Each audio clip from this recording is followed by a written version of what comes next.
નમસ્તે બેટા, 12મા ધોરણની અંદર આપણો લેસન નંબર 8 ચાલી રહ્યો છે અને આજે આ લેસનમાં આંતર સંક્રાંતિ ધાતુ તત્વો એટલે કે એફ વિભાગ એ લઈએ આપણે. હવે એફ વિભાગ ક્યાં છે? મેન્ડેલિફના આવર્ત કોષ્ટકમાં આપણને ખ્યાલ છે કે આ બાજુ એસ વિભાગ, આ બાજુ પી વિભાગ, વચ્ચેના ભાગમાં ડી વિભાગ અને નીચે એફ વિભાગ.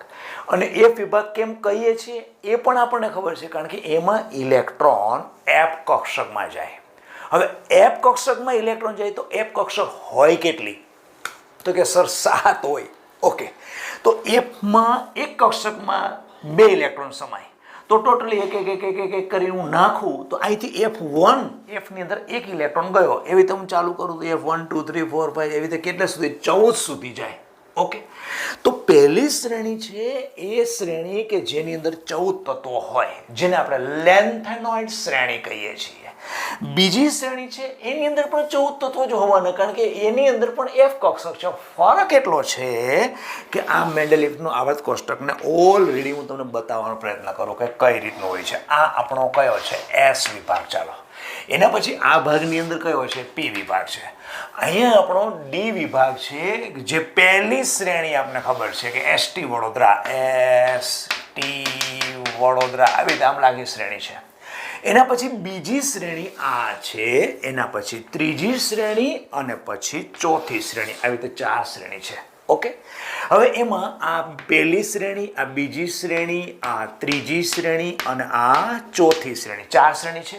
એમાંથી ત્રીજી શ્રેણીમાં અહીંયા એક તત્વ છે જેને આપણે લેન્થેનમ કહીએ છીએ. ઓકે, અને ચોથી શ્રેણીમાં પ્રથમ તત્વ છે એને આપણે એક્ટિનમ કહીએ છીએ. બોટા, બહુ શાંતિથી સમજો. હવે લેન્થેનમ છે એનો પરમાણુ ક્રમાંક કેટલો છે? 57. આનો આપણો 89 લગભગ છે. આ પછી આપણે લેશું, પહેલા આજે આપણે ડિસ્કશન આની કરીશું. તો અહીંયાથી ઇલેક્ટ્રોન પછી અહીંયા 57 થી સીધો 72 હાફ નિયમ જાય છે. યાદ હોય તો જોજો, બુકની અંદર જોજો તમે, સીધો અહીંયા હાફ લેન્થેનમ પછી સીધો હાફ નિયમ આવશે.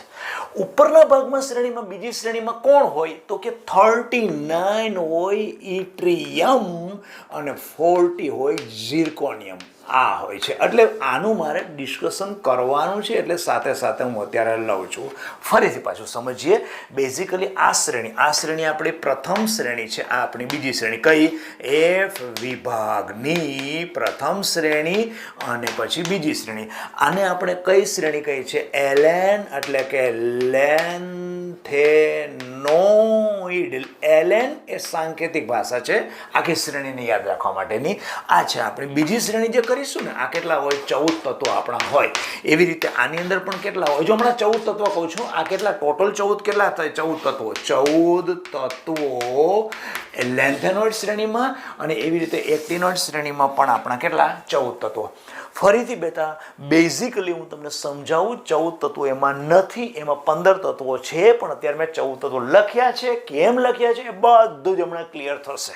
જો અહીંયા કેવી રચના હોય છે, અહીંયા કઈ હોય છે તો કે 4f ની અંદર 1 થી ચાલુ કરો તો f ની અંદર કેટલા સમાય? 4f. કેટલા આવે? 14 આવે. જેમ d ની અંદર કેટલા ઇલેક્ટ્રોન? વધુમાં વધુ 10 આવે. એવી રીતે f ની અંદર ઇલેક્ટ્રોન કેટલા આવે? 14 આવે. એટલે પહેલું તત્વ હોય તે આપણે સમજો કે તમે 4f ની અંદર એક ઇલેક્ટ્રોન નાખ્યો, પછી 2 3 4 5 6 એવી રીતે આગળ જાઓ તો વધુમાં તમે કેટલા ભરી શકશો? 14 જ ભરી શકશો કે નહીં? તો એવી રીતે નીચે હશે ને, અહીંયા 5f હશે, અહીંયા 4f હશે, અહીંયા 5f હશે. 1 થી ચાલુ કરો તો અહીંયા પણ તમે કેટલું છેલ્લે ભરશો?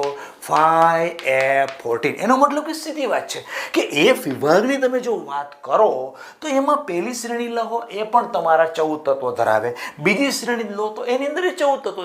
14 તત્વો ધરાવે ને, કારણ કે એમાં એફ વિભાગ જ લો છો. એફ વિભાગની અંદર કેટલા માટે એફ વિભાગ કહો છો? એમાં ઇલેક્ટ્રોન તમારો ક્યાં જાય છે? એફ કક્ષકમાં જાય છે.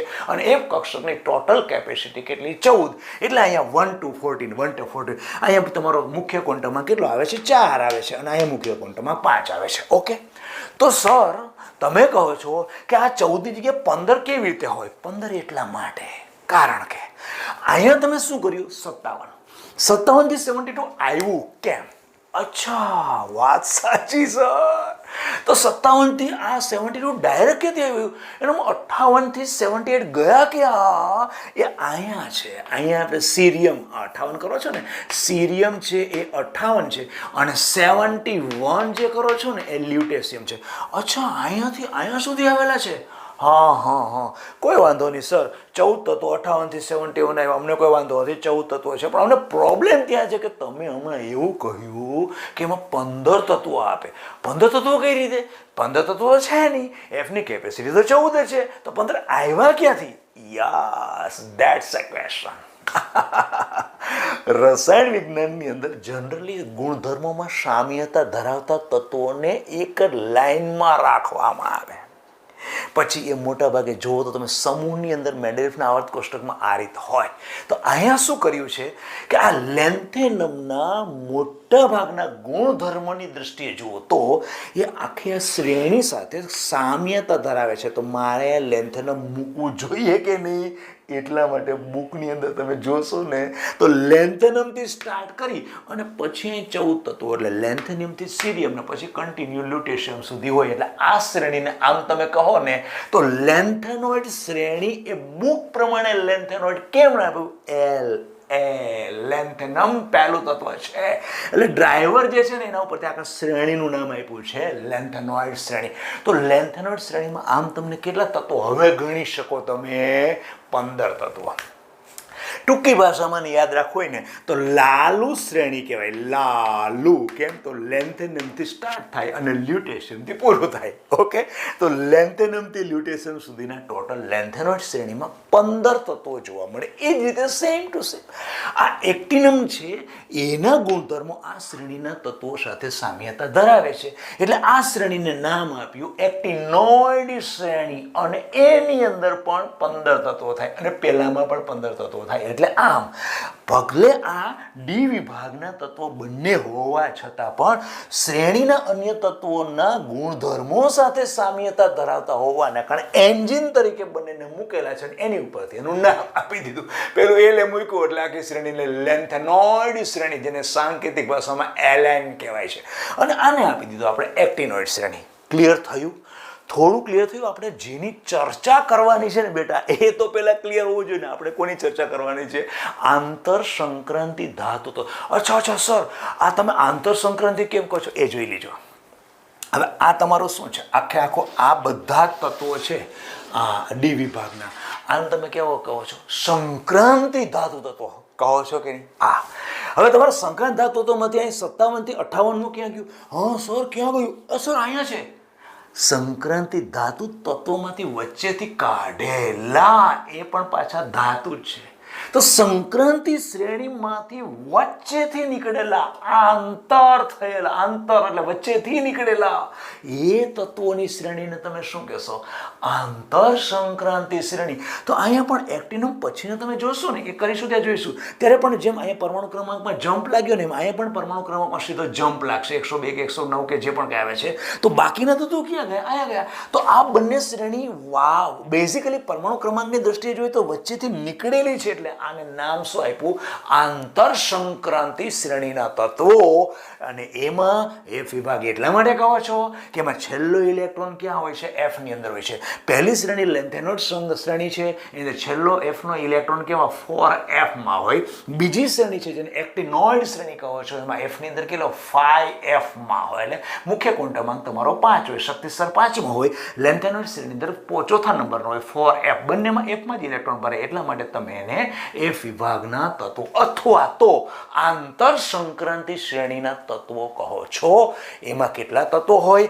એફ હોવાને કારણે 14 પ્લસ એલ એને ગણો છો, 14 પ્લસ એસી લેક્ટિનોઇડ ગણો છો. લેન્થેનોઇડ શ્રેણી એટલે પહેલી શ્રેણી એફ વિભાગની, લેક્ટિનોઇડ શ્રેણી એટલે બીજી શ્રેણી, બંનેમાં 15 તત્વો થાય. Okay, clear? ચાલો, આટલું ક્લિયર થઈ ગયું. હવે થોડુંક પછી ઊંડાણમાં જવાનું છે આપણે, પછી લેન્થેનોઇડ જ લેવાનું છે. આટલું પહેલાં ક્લિયર થઈ ગયું હોય તો આગળ થોડા વધીએ. ચાલો, હવે બીજું લેન્થેનોઇડ શ્રેણીની વાત કરીએ તો અહીંયાથી હું આમ જઈશ એટલે કદમાં શું થશે? આમ કદમાં શું થશે? આમ આપણે ખબર છે કદ, પરમાણુનું કદ શું થાય? પરમાણુનું કદ શું થાય? ઘટતું જાય કે નહીં? હા, લેન્થેનોઇડ શ્રેણીમાં ડાબીથી જમણી તરફ જઈએ એમ પરમાણુના કદમાં નજીવો ફેરફાર થાય. અને સાથે સાથે અહીંયા કેન્દ્રની અંદર વીજભાર પરમાણુ ક્રમાંક તમારો 57 હતો તો અહીં શું 58 59 60 કેન્દ્રીય વીજભાર ધીમે વધતો થાય અને કદ અને કેન્દ્રીય વીજભારમાં ફક્ત અલ્પતમ ફેરફાર થતો હોવાને કારણે એના મોટાભાગના ગુણધર્મો એટલે આ શ્રેણીના તત્વોના ગુણધર્મોમાં સામ્યતા જોવા મળે છે અને આ આખા શ્રેણીના બધા તત્વોની સામાન્ય એક જ ઓક્સિડેશન અવસ્થા અને સ્થાયી ઓક્સિડેશન અવસ્થા જોવા મળે અને એ છે +3. લેન્થેનોઇડ શ્રેણીના તત્વોની સામાન્ય અને સ્થાયી ઓક્સિડેશન અવસ્થા +3 જોવા મળે. ઓક્સિડેશન અવસ્થા માટે હું નવો જ વિડીયો આખો બનાવીશ અને એની અંદર તમને હું બતાવીશ. અત્યારે તમને કહી રાખું એ તત્વો શું કરશે, એ બધાની કોઈ પણ ઓક્સિડેશન અવસ્થા હશે ને +4 હશે ને તોય +3 થવાનો પ્રયત્ન કરશે, +2 હશે ને તોય પણ +3 થવાનો. ઇવન F7 એટલે અર્ધપૂર્ણ ભરાયેલો કે પૂર્ણ ભરાયેલો તો પણ એ પોતાની +3 ઓક્સિડેશન અવસ્થામાં જ થવાનો પ્રયાસ કરતા અને ઓક્સિડેશન કરતા તરીકે વર્તે, રિડક્શન કરતા તરીકે પણ વર્તે. એ બધું આપણે આના પછીના ઓક્સિડેશન અવસ્થા માટેનો સ્પેશિયલ વિડીયો બનાવીશ ને એની અંદર પર્ટિક્યુલર આના પછીના લેક્ચરમાં એ મૂકીશું તમને, બહુ મસ્ત સમજાઈ જશે એવું. ચાલો અત્યારે ખાલી એ જોઈએ કે લેન્થેનોઇડ શ્રેણીના પ્રથમ શ્રેણીના તત્વો જે છે, લેફ વિભાગની પ્રથમ શ્રેણી જેને તમે કહો છો લેન્થેનોઇડ શ્રેણી તત્વો, આ તત્વોના કદ અને પરમાણુય વીજભાર કેન્દ્રીય વીજભારમાં ન્યૂનતમ એટલે કે અલ્પતમ ફેરફાર થતો હોવાને કારણે ગુણધર્મોની બાબતમાં મોટાભાગના સામ્યતા ધરાવે છે. ઓકે, એની સ્થાયી ઓક્સિડેશન અવસ્થા કઈ છે? +3. એક્ટિનોઇડ શ્રેણીની અંદર થોડી વિવિધતા છે.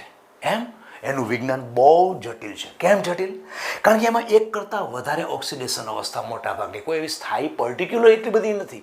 અને બીજા નંબરની અંદર એક તો વિસ્તૃત ઓક્સિડેશન અવસ્થા અને બીજું એમાં રેડિયો એક્ટિવિટીનો ગુણધર્મ ધરાવતા તત્વો ખાસ મોટાભાગના છે.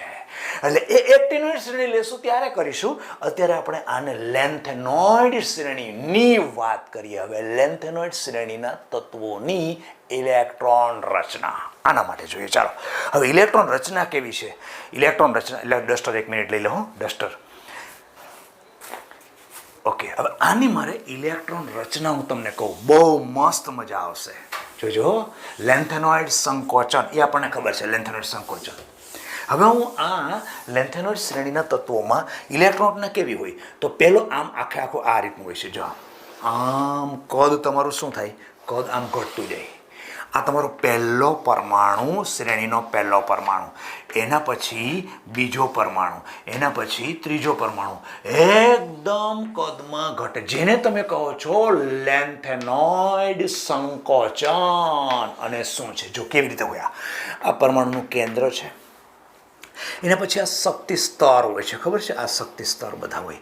હવે હું એમ કરું કે જો આ બધા શક્તિ સ્તર છે, આની અંદર બધા દોર નાખું છું. આ તમારું 6s હોય તો આ પણ છેલ્લું કોણ છે? 6s છે. આ પણ કોણ છે? 6s છે. આ પણ કોણ છે? બધામાં 6s છે. 6s માં 2 ઇલેક્ટ્રોન હોય. અહીંયા 2 ઇલેક્ટ્રોન, 2 ઇલેક્ટ્રોન બધામાં કોમન હોય. 6s માં 2 હોય. પછી અંદરનો કોણ હોય તો કે 5d હોય. 5d માં હોય પણ ખરો અને ન પણ હોય તો 1 હોય, ન હોય તો શું હોય? 0 હોય અથવા તો 1 હોય. પણ ઇલેક્ટ્રોન ઉમેરાય ક્યાં? બધા જ આ જગ્યા 4f. આમાં 1 હોય, પાછો અહીંયા બીજો હોય, પાછો અહીંયા ત્રીજો હોય, અહીંયા 2 હોય, અહીંયા 3 હોય. કારણ કે આ કેન્દ્ર છે તો આને હું પેલું લીધું ને, આ 1 2 પછી આ 4f, પછી આ 1 2 પછી આ 4f, પછી 1 2 ભલે 4f જ ગણો, આ સીધું 4f. તો 4f માં કેટલું થાય? 1 થાય, પછી 4f2, 4f3, 4f40, 4 પછી 5, આવી રીતે શું થાય? 4f14 સુધી પૂરું થઈ જાય તમારું. અને પછી તમારો તો આ આવી જાય એટલે 71 પૂરું થાય, પછી 72 થઈ જાય. અને પછી કોણ આવે તમારો? સીધું આ ડી હતો ને, ડી એટલો 5d હતો ને, 5d માં તમારો 0 થી 1 1 હતો, પછી 5d2, 5d3, 5d3 4, 5d5 એટલે પાછું 5 ચાલુ થઈ જાય, ડી ચાલુ થઈ જાય ટૂંકમાં. એટલે ડી વિભાગ હતો પાછું ત્યાં થઈ જાય. ખબર પડી બેઝિકલી શું વસ્તુ છે આ? ઓકે, એટલે અહીંયા તમારું પરમાણુ ત્રિજ્યા કેટલી ગણાય? આટલી ગણાય કે નહીં? આ પરમાણુ ત્રિજ્યા ગણાય. ઓકે, તો આમ આની સામાન્ય ઇલેક્ટ્રોનના શું હોય તો બધાની અંદર 6s ની અંદર 2 ઇલેક્ટ્રોન સમાન હોય. બધામાં બુકની અંદર વાંચો ખબર પડશે, બધામાં આખી શ્રેણીમાં 6s ની અંદર 2 ઇલેક્ટ્રોન તમારા ફિક્સ જ હોય. અચ્છા, પછી 4f માં ઇલેક્ટ્રોન જુદી જુદી રીતે ભરાય. જુદી જુદી કઈ રીતે ભરાય? જુદી જુદી એટલા માટે ભરાય કે અહીંયા એક F1, પછી અહીંયા F2, પછી F3, પછી F4, પછી F5, પછી F6, પછી F6 ની જગ્યાએ F7 અને F7 એવી રીતે પણ આવે. કારણ કે F7 આવે એટલે શું થઈ ગયું? અર્ધપૂર્ણ. એટલે આમ તમારો F ની અંદર 4F માં ઇલેક્ટ્રોન વધતા જાય, પરમાણુ ક્રમાંક વધતા જાય, એમ F ની અંદર ઇલેક્ટ્રોન વધતા જાય. ક્યાંથી વધે? કેટલાથી વધે? તો કે પરમાણુ ક્રમાંક વધે. તો આ તમારા F ના ઇલેક્ટ્રોન કેટલા? 1 થી ચાલુ કરો તો ક્યાં સુધી આવે? 14. જો તમે એને n કહેવો એટલે કે તમે એમ કહો કે 4FN, n નું મૂલ્ય કેટલું આવે? 1 2 14. ખબર પડી? 14 સુધી ભરાશે પછી તમારે F પૂર્ણ થઈ જશે. ખ્યાલ આવ્યો? ફરીથી પાછું, F વિભાગના તત્વોમાં લેન્થેનોઇડ શ્રેણીમાં ડાબીથી જમણી તરફ એટલે અહીંયા આપણે અત્યારે સીરિયમ લઈએ છીએ, પેલું લ્યુટેશિયમ લઈએ છીએ, ત્યારે બધાની અંદર 6s ની અંદર 2 ઇલેક્ટ્રોન, બાહ્યતમ કક્ષક 6s હશે, એમાં 2 ઇલેક્ટ્રોન s કક્ષકમાં બધામાં જોવા મળશે. પછી અંદરની કક્ષક એક 5d છે, 5d માં ઇલેક્ટ્રોન હશે નહીં હોય, હશે નહીં હોય, હશે નહીં હોય, એટલે બધામાં હશે નહીં હોય, હશે નહીં હોય, હશે નહીં. લગભગ 1 થી 2 તત્વોમાં જ એવા છે કે 5d બંધ છે, બાકી છે જ નહીં સીધું. પછી 4F 1 2 3 4. પણ F ની અંદર પરમાણુ ક્રમાંક ડાબીથી જમણી તરફ જતા F ની અંદર ઇલેક્ટ્રોનની સંખ્યા વધતી જાય, અનિયમિત વધતી જાય. પણ ક્યાંથી ક્યાં સુધી પહોંચે? 1 થી ચાલુ કરો અને 14 સુધી. તો તમારે 4F ના ઇલેક્ટ્રોનને લખવા માટે F ના ઇલેક્ટ્રોનની સંખ્યા જો n થી દર્શાવી હોય તો 4FN લખો. જેમાં n નું મૂલ્ય કેટલું થાય? 1 to 14 સુધીનું થાય. ઓકે. અને આ બધા તત્વોની સ્થાયી ઓક્સિડેશન અવસ્થા કઈ? તો કે મેં હમણાં કીધી સૌથી સ્થાયી ઓક્સિડેશન અવસ્થા કઈ? +3A ની સ્થાયી ઓક્સિડેશન અવસ્થા છે. ઓકે. આ થઈ ગઈ ઇલેક્ટ્રોનના. ઇલેક્ટ્રોનમાં શું શીખા બેટા? શું શીખા તમે? ઇલેક્ટ્રોનમાં મેં જોયું સર લેન્થેનોઇડ શ્રેણીમાં ડાબીથી જમણી તરફ જઈએ ને બધામાં 6s માં ઇલેક્ટ્રોન તો હોય ને હોય, એટલે 2 ઇલેક્ટ્રોન તો હોય. પછી 5d માં ઇલેક્ટ્રોન હોય ન હોય. પછી Fમાં 1 to 14 સુધી આવી ઇલેક્ટ્રોન ભરાતા જતા હોય. એની સામાન્ય ઇલેક્ટ્રોનના અમે 4F અને n લખવું હોય તો n 1 to 14 થાય, n નું મૂલ્ય 1 to 14 થાય. અને આ બધા તત્વોની ઓક્સિડેશન અવસ્થાના સંદર્ભમાં વિચાર કરીએ. ઓક્સિડેશન અવસ્થાનું મેં કીધું તમને નવો જ વિડીયો બનાવી શકો આના પછીનો, એ બહુ સારી રીતે ખ્યાલ આવશે. છતાં પણ યાદ રાખીએ છીએ કે આ તત્વોની સ્થાયી ઓક્સિડેશન અવસ્થા +3 છે. ગુણધર્મોમાં સામ્યતા શા માટે ધરાવે છે? તો કે પરમાણ્વીય કદ અને સાથે એનો કેન્દ્રીય વીજભારમાં ન્યૂનતમ ધીમે ધીમે ક્રમશઃ વધારો થાય તો પરમાણુ કદ અને કેન્દ્રીય વીજભારમાં અલ્પતમ ફેરફાર હોવાને કારણે, ક્રમશઃ અલ્પતમ ફેરફાર હોવાને કારણે ગુણધર્મો મોટા ભાગે સામ્યતા ધરાવે છે. આ અમારા લેન્થેનોઇડ શ્રેણીના તત્વો થયા. ઓકે. હવે પરમાણ્વીય ત્રિજ્યા અને આયન ત્રિજ્યા. હવે હું 2 વસ્તુ કહું, એકી સાથે 2 ટોપિક લઈએ. પરમાણ્વીય ત્રિજ્યા અને આયન ત્રિજ્યા. હવે એ શું? જો બેટા, અત્યારે તમે લીધું છે ને આ બધી કેવી છે? બધી પરમાણુ ત્રિજ્યા છે. તો આ શું થાય? અહીંથી આ ત્રિજ્યા કેવી થઈ? પરમાણુ ત્રિજ્યા. આ ત્રિજ્યા કઈ થઈ? પરમાણુ ત્રિજ્યા. આ ત્રિજ્યા કઈ થઈ? પરમાણુ ત્રિજ્યા. આ કઈ થઈ? પરમાણુ ત્રિજ્યા. ઓકે. અચ્છા, હવે કઈ ઓક્સિડેશન અવસ્થા ધરાવે છે? સ્થાયી +3. અચ્છા, તો બધામાં 3 ઇલેક્ટ્રોન કાઢો, 3 ઇલેક્ટ્રોન કાઢ્યા, 3 ઇલેક્ટ્રોન કાઢ્યા, 3 ઇલેક્ટ્રોન કાઢ્યા, 3 ઇલેક્ટ્રોન કાઢ્યા, 3. તો બધા શું થયું? Ion M+3. એમ કહું તો આયનને મેટલ કહું તો M+3, M+3, M+3, M+3, M+3. હવે તમે માપો છો એ બધી કઈ થશે? આયનીય ત્રિજ્યા. હવે તમે માપો છો કેવી? આયન ત્રિજ્યા, આયન ત્રિજ્યા, આયન ત્રિજ્યા, આયન ત્રિજ્યા. એટલે પરમાણુ ત્રિજ્યા અને આયન ત્રિજ્યા એટલે કે હાથી ઘોડો કે મોટો પહાડ નથી. સિમ્પલ વસ્તુ છે. પરમાણુ સ્વરૂપે તમે કેન્દ્રથી બાહ્યતમ કક્ષકના ઇલેક્ટ્રોન જે પડેલા છે એ તમે ત્રિજ્યા માપો છો, એ તમારી શું થાય છે? પરમાણુ ત્રિજ્યા. પછી એમાંથી ઇલેક્ટ્રોન કાઢી અને 3 તમે ઇલેક્ટ્રોન કાઢી નાખો છો, એટલે બધા શું બની ગયા? આખી શ્રેણીના બધા તો શું બન્યા? આયન બન્યા. ત્યાર તમે ત્રિજ્યા માપો છો, એ તમારી કઈ થઈ? આયનની ત્રિજ્યા. ઓકે. હવે ડાબીથી જમણી તરફ જાઓ એમ પરમાણુ ત્રિજ્યા હોય કે આયનની ત્રિજ્યા હોય, એ લેન્થેનોઇડ સંકોચનને કારણે હંમેશા ઘટે જ. લેન્થેનોઇડ સંકોચન શું છે ને એ હમણાં પાછું તમને કહું. આની પહેલાના વિડીયો લેક્ચરમાં કહ્યું હતું, છતાં પણ પાછું અહીંયા રિપીટ કરીએ આપણે. ઓકે. હવે પરમાણુ ત્રિજ્યા કે આયનીય ત્રિજ્યા લેન્થેનોઇડ શ્રેણીમાં ડાબીથી જમણી તરફ જતા કેન્દ્રીય વીજભાર વધવાને કારણે એ બંને આખી ત્રિજ્યા કોઈ પણ લો એમાં ઘટાડો થાય છે. પરંતુ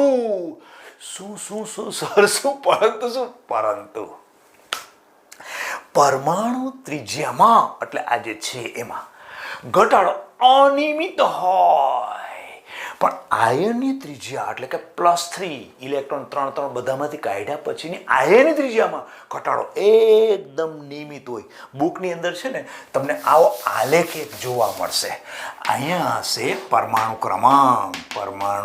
ક્રમાંક અને અહીંયા છે આયનીય ત્રિજ્યા. આયનની ત્રિજ્યા આમ કરી નીચે બતાવ્યું હશે. અહીંયા બધા તત્વો બધા લખેલા છે. એ બધા તત્વો શું છે? M+3 અને સીરિયમ +3, અહીંયા લ્યુટેશિયમ +3, અહીંયા લ્યુટેશિયમ Lu+3 અને અહીંયા M+3 એટલે કોણ? સીરિયમ +3. એટલે આયનીય ત્રિજ્યા છે. આ તમે ઉપરથી નીચે આમ જો આયનીય ત્રિજ્યાની વાત છે તો આમ વધતી જાય. આમ શું થાય? ઘટતી જાય છે. પરમાણુ ક્રમાંક શું થાય? તમારો વધતો જાય. પરમાણુ ક્રમાંક વધતો જાય. આયન ત્રિજ્યા શું થાય છે? નિયમિત રીતે ઘટે છે. એટલે મેં તમને શું કીધું? બંને ઘટે છે જરૂર. કોણ? પરમાણુ ત્રિજ્યા પણ ઘટે છે અને આયન ત્રિજ્યા પણ ઘટે છે. પણ પરમાણુ ત્રિજ્યામાં આ ઘટાડો અનિયમિતતા દર્શાવે છે, જ્યારે આયન ત્રિજ્યામાં આ ઘટાડો નિયમિતતા દર્શાવે છે. ખબર પડી ગઈ? બંનેમાં આ આલેખ શું છે બુકની અંદર એ પણ જોઈ લેજો. નિયમિતતા જોવા પણ મળે છે. એટલે પરમાણુ ક્રમાંક વધતો જાય એમ તમારો આયન ત્રિજ્યામાં ઘટાડો જોવા મળે છે. એ બધી વસ્તુ ક્લિયર થઈ ગઈ. હવે પરમાણુય ત્રિજ્યાની અંદર કેમ અનિયમિતતા છે એ જોઈએ. જો કરીએ હવે. ચાલો હવે આને આખું ફરીથી પાછું અહીંયા તમને સમજાવું ને એટલે ખ્યાલ આવી જશે. અને પછી છેલ્લે કોથરામાંથી બિલાડું નવું નીકળે શું છે. જો અહીંયાથી આમ કરો. આ હમણાં કર્યું આપણે.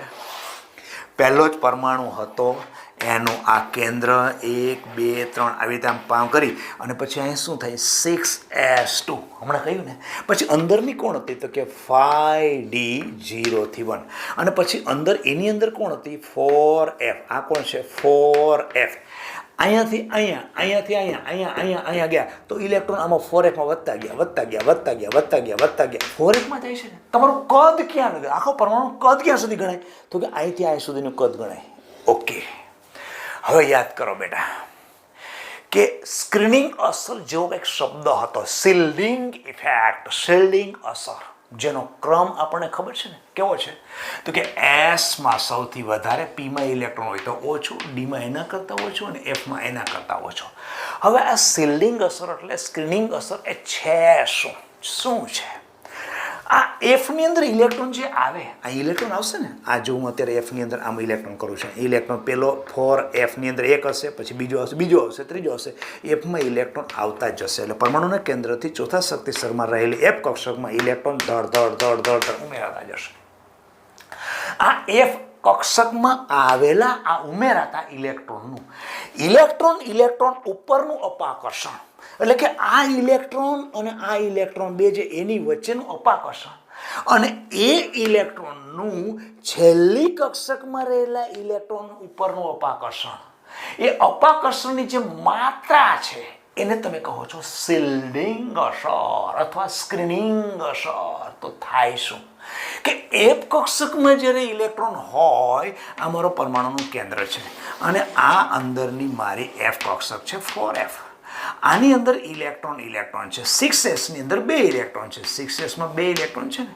તો આ ઇલેક્ટ્રોન વચ્ચેનું અપાકર્ષણ અને એ ઇલેક્ટ્રોનથી થતું બાહ્યતમ કક્ષકના ઇલેક્ટ્રોન ઉપરનું અપાકર્ષણ એ એફ કક્ષકમાં કેવું હશે? અને જો મારો પરમાણુ એવો હોય કે જેની બાહ્યતમ કક્ષક અહીંયા 4s છે અને અંદરની 3d છે અને ડી કક્ષકમાં ઇલેક્ટ્રોન ભરાતા જાય છે અને 4sની અંદર 2 ઇલેક્ટ્રોન છે, તો આ ઇલેક્ટ્રોન વચ્ચે અપાકર્ષણ અને આ ઇલેક્ટ્રોનનું બાહ્યતમ કક્ષકના ઇલેક્ટ્રોન ઉપર અપાકર્ષણ, કારણ કે સમાન વીજભાર વચ્ચે હંમેશા અપાકર્ષણ થાય. તો આ અપાકર્ષણની માત્રા તમે વિચારો, અંદરની અને સામેની બાહ્યતમ કક્ષકના ઇલેક્ટ્રોન ઉપર અપાકર્ષણ, એ અપાકર્ષણનું મને જવાબ આપો. અને અહીંયા મને જવાબ આપો, આ ઇલેક્ટ્રોન વચ્ચે અપાકર્ષણ અને આ ઇલેક્ટ્રોનનું બાહ્યતમ કક્ષકના ઇલેક્ટ્રોન ઉપરનું અપાકર્ષણ. તમે તમારી રીતે બેટા નક્કી કરો ને. કયું વધારે જોવા મળશે? તમે જ વિચાર કરો ને કે આ ડી કક્ષકના ઇલેક્ટ્રોનનું અંદરો અંદર અપાકર્ષણ, અહીંયા એફ કક્ષકના ઇલેક્ટ્રોનનું અંદરો અંદર અપાકર્ષણ, એફ કક્ષકના ઇલેક્ટ્રોનથી બાહ્યતમ કક્ષકના ઇલેક્ટ્રોન ઉપર થતું અપાકર્ષણ, ડી કક્ષકના ઇલેક્ટ્રોનથી બાહ્યતમ કક્ષકના ઇલેક્ટ્રોન વચ્ચે થતું અપાકર્ષણ, કયું વધારે હશે? જેને તમે શિલ્ડિંગ અસર કહો છો. અને શિલ્ડિંગ અસરનો ક્રમ તમારી સામે છે, જોઈ લો. શું છે? એફ કક્ષકની અંદર ઓછી સ્ક્રીનિંગ અસર છે, શિલ્ડિંગ અસર ઓછી છે, એટલે કે એફ કક્ષકના ઇલેક્ટ્રોન ઉપર થતું અપાકર્ષણનું મૂલ્ય ન્યૂનતમ હશે, ઓછું હશે. અને એનાથી બાહ્યતમ કક્ષકના અન્ય ઇલેક્ટ્રોન ઉપર થતું પણ અપાકર્ષણનું મૂલ્ય ઓછું હશે. જ્યારે ડી કક્ષકમાં ઇલેક્ટ્રોન વચ્ચે અપાકર્ષણની માત્રા પહેલા કરતા અહીંયા વધારે હશે. એ ઉપરાંત આ ઇલેક્ટ્રોનની બાહ્યતમ કક્ષકના ઇલેક્ટ્રોન ઉપર જે અપાકર્ષણ લાગતું હતું એના કરતાં અહીંયા અપાકર્ષણની માત્રા કેવી હશે? વધારે હશે. કારણ કે તમે શિલ્ડિંગ અસર એટલે સ્ક્રીનિંગ અસરનો ક્રમ તમે જાણો છો. ઓકે, તો થાય શું? અહીંયા લેન્થેનોઇડ સંકોચન બેઝિકલી છે શું ને એ વસ્તુ એક્ઝેક્ટ ક્લિયર થઈ જશે. જો આ પોઝિશન અહીંયા છે કે નહીં? કારણ કે એફ કક્ષકના ઇલેક્ટ્રોન આ તો કન્જસ્ટેડ બહુ ન થાય ને બેટા, એટલે પહેલાંની જેમ દોર દો ચાલો, એટલે તમને વધારે સારી રીતે યાદ રહેશે. આ તમારું કેન્દ્ર છે, આ સીધી હું એફ કક્ષક દોરું છું. તો પહેલું તત્વ હશે, સમજો કે 4Fમાં એક ઇલેક્ટ્રોન હશે ને, 4F1. ઓકે, બીજામાં જશો એટલે તમારી પોઝિશન કેવી આવશે? બીજામાં જશો તો આ કેન્દ્રની અંદર પ્રોટોન જે છે ને એના કરતાં પ્રોટોન વધ્યા હશે. કારણ કે તમારું 57 પછી અહીંયા કેટલા હશે? 58 પ્રોટોન. અહીંયા કેવા હશે? 59 પ્રોટોન હશે. ઓકે, તો અહીંયા 4F જે કક્ષક છે એ 4Fની અંદર ઇલેક્ટ્રોન તમારા 2 થઈ જશે. એના પછી આગળ જશો તો આ કેન્દ્રની અંદર અહીંયા 60 થઈ ગયું. તો 4Fમાં ઇલેક્ટ્રોન કેટલા થશે? તમારા 3 થશે. ઓકે, ઉપર છેલ્લે 6Sની અંદર તો 2 ઇલેક્ટ્રોન છે, 6Sમાં 2 ઇલેક્ટ્રોન તો છે જ ને. આની અંદર પણ 6Sમાં અહીંયા ઇલેક્ટ્રોન 2 તો છે જ, અહીંયા તો બધા 2 છે. ઓકે, અહીંથી ડાબીથી તમને તો અહીંયા 58 પ્રોટોન, અહીંયા 59, 59, પછી 60, પછી 61. અને કેન્દ્રીય વીજભાર તમારો આમ જાવ એટલે શું થાય? કેન્દ્રીય વીજભાર એટલે ધનભાર કેન્દ્રમાં શું થાય છે? વધતો જાય કે નહીં? આટલું ક્લિયર થઈ ગયું બેટા? ક્લિયર થયું ને? કેન્દ્રીય વીજભાર શું થાય છે? વધતો જાય છે. કઈ ઇલેક્ટ્રોન વધતા જાય છે ને?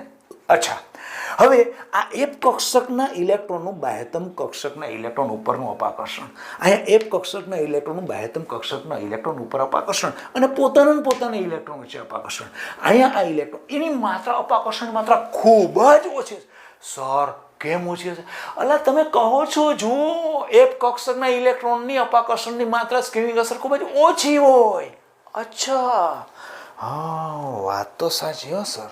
તો અહીંયા તમે આમ ડાબીથી જમણી તરફ જશો તો આ કેન્દ્ર તમારું વધુ ને વધુ મજબૂત, સ્ટ્રોંગ બનતું જાય છે. કેન્દ્રીય વીજભાર, ધન વીજભારની માત્રામાં શું થાય તો થતો જાય છે? વધારો થતો જાય છે. પરિણામે શું કરે? એ બાહ્યતમ કક્ષકના ઇલેક્ટ્રોનને અહીંયા જે આકર્ષણ હતું એના કરતાં આકર્ષણની માત્રા વધશે, એના કરતાં અહીંયા આકર્ષણની માત્રા બહુ વધશે, એના કરતાં આકર્ષણની માત્રા બહુ વધશે. કેમ? તો કે વચ્ચેના પોર્શનમાં તમારા ઇલેક્ટ્રોનની સ્કિનિંગ અસર કોની છે? એફની છે. અને એફની સ્કિનિંગ અસર બહુ ઓછી હોય. કેવી હોય? બહુ ઓછી હોય. તેથી કરીને આમ અહીંથી તમે અહીંયા પહોંચો, અહીંથી અહીંયા પહોંચો, અહીંથી અહીંયા પહોંચો તો કેન્દ્રીય વીજભાર તમારો વધારે પ્રભાવી થાય. એટલે આ શું કરે? અહીં જેમ ખેંચતો હોય એના કરતાં જબરજસ્ત ખેંચે, એના કરતાં બહુ ખેંચે, એના કરતાં બહુ ખેંચે. એટલે પરમાણુનું કદ તમારું વધુ ને વધુ નાનું થતું જાય. અચ્છા સર, આ કયા શ્રેણીની વાત કરો છો? અરે લેન્થેનોઇડ શ્રેણી છે. એમ તો સર લેન્થેનોઇડ શ્રેણીમાં તો બહુ સંકોચન થાય. હા, એટલા માટે બુકની અંદર શબ્દ શું વાપરે? લેન્થેનોઇડ સંકોચન. ખ્યાલ આવી ગયો બેટા? આ લેન્થેનોઇડ સંકોચન શું છે? એટલે કે છે કે એની પરમાણુ ત્રિજ્યામાં તમે અપેક્ષા કરતા વધારે ઘટાડો થાય. એટલે શબ્દ શું વાપરો? અનિયમિત. એનો ઘટાડો કેવો હોય? અનિયમિત હોય.